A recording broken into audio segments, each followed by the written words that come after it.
giá trị của việc siêu âm 12 tuần nó có đem lại những cái hữu ích, những cái lợi ích nào, thì chúng ta thấy rằng cái việc sàng lọc lịch bội nó chỉ chiếm một cái, nói chung nó cái lợi ích của cái việc sàng lọc lịch bội nó chỉ chiếm một cái tỷ lệ rất là nhỏ so với những cái lợi ích của cái siêu âm 12 tuần đem lại. And in the context of using the 12-week scan, as well as looking for chromosomal and structural abnormalities, I want to use it to look for a risk of preterm birth and a risk of IUGR and preeclampsia.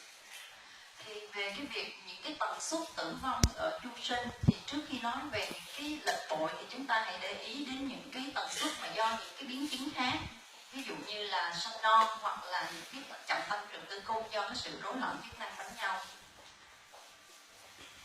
Another philosophical change about obstetric care and about our use of ultrasound in obstetric care is a concept of being more proactive in trying to define risk and then change outcomes rather than just being reactive once problems have already occurred. Một cái thay đổi lớn trong cái việc chăm sóc sàng lọc trước sinh đó là việc chúng ta sẽ dự báo sàng lọc, dự báo những cái biến chứng xuất hiện sớm để điều chúng ta dự phòng, hơn là chúng ta chờ đến cái giai đoạn mà chúng ta phát hiện chẩn đoán, mà chúng ta nên ở cái giai đoạn sàng lọc để tầm soát ra những cái biến chứng sẽ xảy ra.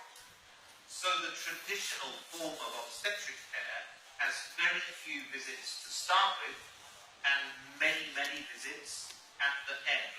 And that's because preeclampsia is unpredictable and typically happens at the end.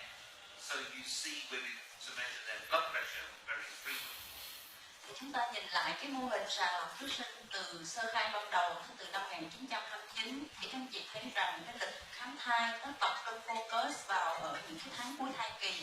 Vì ở những cái tháng cuối thai kỳ nó sẽ xuất hiện những cái biến chứng, ví dụ như tiền sản chậm hay chậm tăng trưởng tử cung, cho nên cái việc sàng lọc theo dõi khám thai focus ở 3 tháng cuối thai kỳ với mục đích là để theo dõi chẩn đoán những cái bất thường, những cái biến chứng của thai kỳ xảy ra ở cái quý cuối này.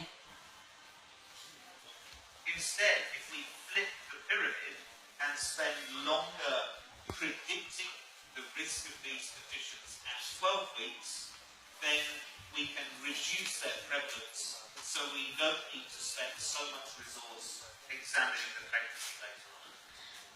Do vậy, cái việc ngày nay là cái việc sàng lọc và dự phòng, cái mô hình sàng lọc chăm sóc trước sinh nó đảo ngược cái hình tháp lại.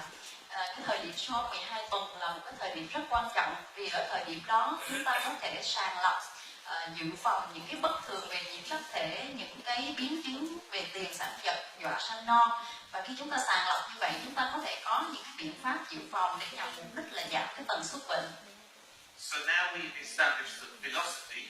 Let's look at how the scan works. Bây giờ chúng ta hãy bắt đầu với cái việc đầu tiên. Tôi sẽ nói về cái việc sàng lọc những cái dị tật thai. So looking to the structural defects, and I'm going to concentrate on two common groups, CNS and cardiac abnormalities. Đối với cái tần suất dị tật tim, hai cái nhóm bất thường chúng ta thường gặp đó là bất thường hệ thần kinh trung ương và dị tật tim.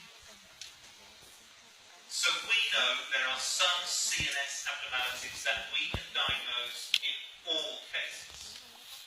Đối với cái bất thường hệ thần kinh trung ương, chúng ta biết rằng có một số hoặc là những cái bất thường lớn của thai là chúng ta có thể chẩn đoán 100% tất cả những cái trường hợp. Ví dụ như trong cái khung đầu tiên. We also know that some CNS abnormalities, like spina bifida, are very difficult to see on ultrasound at 12 weeks. Một số bất thường hệ thần kinh trung ương như trẻ đôi đứt sống thì chúng ta thấy rằng ở cái thời điểm 12 tuần rất là khó phát hiện. From a cardiac perspective, we know that if you have a big nuchal translucency used to screen for Down syndrome, if we also look here, this is major defects, particularly heart defects. The bigger your nuchal translucency is, the more common it is you will have a cardiac abnormality. Thì cái việc trụ bờ da gáy dày ở quý 1, ngoài cái việc làm tăng nguy cơ hội chứng đau, thì trên slide này các anh chị cũng có thể thấy rằng đối với những cái trường hợp thai có da gáy dày thì sẽ có cái nguy cơ tần suất những cái dị tật lớn tăng lên. So we know if we want to look for a cardiac defect that we can ascribe a risk for each nuchal measurement So if your nuchal is slightly increased, 3.5 millimeters, a threefold increase in risk. If your nuchal is 5 millimeters, then it's a 50-fold increase in risk. Như vậy cái da gáy dày nó ngoài cái việc làm tăng nguy cơ hội chứng đau thì nó có thể làm tăng nguy cơ dị tật tim. Ví dụ như da gáy khoảng 3.5 thì cái tần suất dị tật tim nó tăng gấp 3 lần, nhưng nếu mà cái da gáy trên 5 mm thì cái tần suất dị tật tim nó tăng lên 54 lần. We also know that we can use the hemodynamic markers that we already use to look for Down syndrome screening. And here you see reversal of the A wave in adductor stenosis, also a sign of cardiac abnormalities.